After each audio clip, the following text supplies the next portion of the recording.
partner gets frustrated or experiences resentment in relationships, or you receive it from them.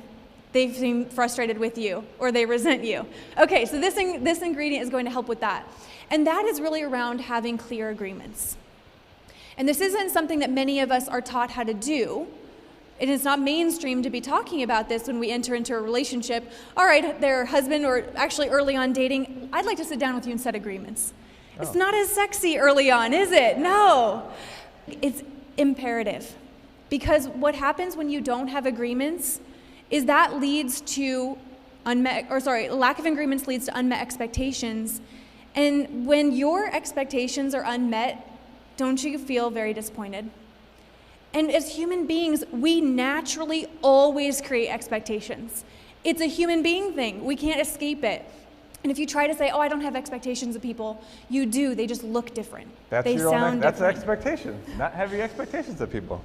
And really, the impact keeps happening because when people are disappointed in you or you're disappointed in them, we project stories onto them.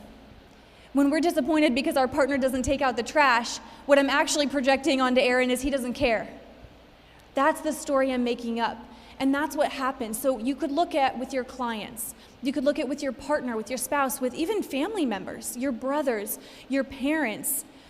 What unmet expectations do you have? Actually, the first source you can look at is where do you experience disappointment or frustration? And then go, okay, if I'm disappointed here, I must have an unmet expectation. So we were really missing an agreement. And that's an example. We actually tell our clients, right? So we coach couples. We tell them ahead of time so that they don't get disappointed in us. They know right off the bat, you won't hear from us before 11 a.m. That's our self-care time. You won't hear from us on Sundays. You can't make any cancellations or changes 24 hours in advance. And we have your back and we fill our cup first.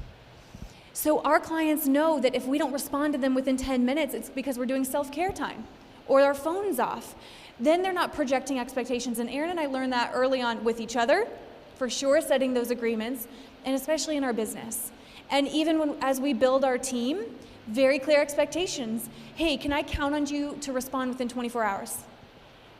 Everything that I'm expecting of people, I say out loud. And they can either say, I accept, I deny, or I counteroffer.